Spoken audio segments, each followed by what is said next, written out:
क्या तुम जानते हो, अगर एक मुट्ठी मिट्टी को भी प्यार और भरोसा दिया जाए तो वो मिट्टी भी फूलों से भर उठती है। तो फिर तुम क्यों नहीं कर सकते? एक छोटा सा गांव था, चारों तरफ हरियाली, खेतों में हवा की सरसराहट और दूर नदी की कलकल आवाज। उसी गांव में रहता था एक छोटा लड़का, नाम था अनिर्वाण। उम्र बस 12 साल, पर आंखों में सपनों का समंदर। अनिर्वाण के पिता एक साधारण किसान थे। हर सुबह सूरज निकलने से पहले खेतों में जाते, पसीना बहाते और शाम को थके शरीर के साथ घर लौटते। एक दिन अनिर्वाण ने पूछा, पापा आप इतना मेहनत करते हैं, फिर भी हमारी जिंदगी क्यों नहीं बदलती? पिता मुस्कुराए और बोले, हर चीज को बदलने में समय लगता है बेटा, समय। शाम को पिता ने उसे खेत के पास ले जाकर कहा, जाओ जमीन से एक मुट्ठी मिट्टी लेकर आओ। वो मिट्टी लेकर आया। पिता ने कहा, अब इस मिट्टी पर एक बीज रखो। अनिर्वाण ने बीज रखा। अब इसे मिट्टी से ढक दो।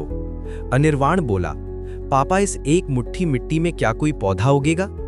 पिता हंस पड़े, अगर रोज इसे पानी दोगे, सूरज की रोशनी दोगे और प्यार दोगे तो हाँ, एक दिन ये मिट्टी भी जिंदगी देगी। दिन बीतते गए। हर सुबह अनिर्वाण उस जगह पर पानी डालने जाता। पहले कुछ नहीं हुआ। वो सोचता, शायद पापा गलत थे। लेकिन एक सुबह सूरज की किरणों के साथ मिट्टी फटी और उसमें से निकली एक छोटी सी हरी कोपल। वो दौड़ता हुआ पापा के पास गया। पापा देखो, पौधा उग आया। पिता मुस्कुराए और बोले, देखा बेटा, जब धैर्य और भरोसा होता है तो मिट्टी भी जिंदगी दे देती है। उस दिन के बाद अनिर्वाण बदल गया। उसे समझ में आया, कोई भी काम छोटा नहीं होता अगर मेहनत और विश्वास बड़ा हो। समय बीता। अनिर्वाण बड़ा हुआ, पढ़ाई के लिए शहर चला गया, पर वहां जिंदगी आसान नहीं थी। किराया देना मुश्किल, कॉलेज की फीस, अकेलापन, सब कुछ थका देने वाला था। एक रात उसने पिता को फोन किया, पापा मुझसे नहीं होगा, सब बहुत मुश्किल है। पिता चुप रहे, फिर बोले, तू वही अनिर्वाण है ना, जिसने एक मुट्ठी मिट्टी में पौधा उगाया था? फोन के उस पार कुछ देर खामोशी रही।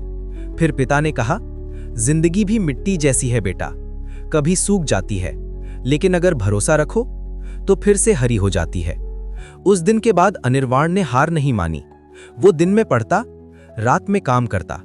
लोग हंसते थे, इससे कुछ नहीं होगा, लेकिन वो जानता था, एक मुट्ठी मिट्टी में भी जिंदगी होती है। सालों की मेहनत के बाद उसने अपना खुद का स्टार्टअप शुरू किया। आज हजारों लोग उसके साथ काम करते हैं। जब मीडिया ने पूछा, आपकी सफलता का राज क्या है, वो मुस्कुराया और बोला, मैंने कुछ बड़ा शुरू नहीं किया था, मैंने बस रोज थोड़ा थोड़ा दिया। मिट्टी, पानी और भरोसा। सपने भी ऐसे ही होते हैं, एक मुट्ठी मिट्टी से ही जन्म लेते हैं। दोस्त, आज तुम्हारे पास शायद सिर्फ एक मुट्ठी मिट्टी है, पर उस मिट्टी के अंदर भी एक दुनिया छिपी है। अगर तुम मेहनत, प्यार और यकीन से उसे सींचोगे तो वही मिट्टी तुम्हारे सपनों को जन्म देगी। याद रखो, हर बड़ा पेड़ एक छोटे बीज से शुरू होता है और हर सफल इंसान एक छोटे कदम से। एक मुट्ठी मिट्टी से शुरू करो, देखना एक दिन दुनिया तुम्हारे फूलों से भर जाएगी। अगर ये कहानी आपको प्रेरणा दे तो कमेंट में लिखो, मैं भी अपनी मिट्टी से उगूंगा। शक्तिशाली पौधे।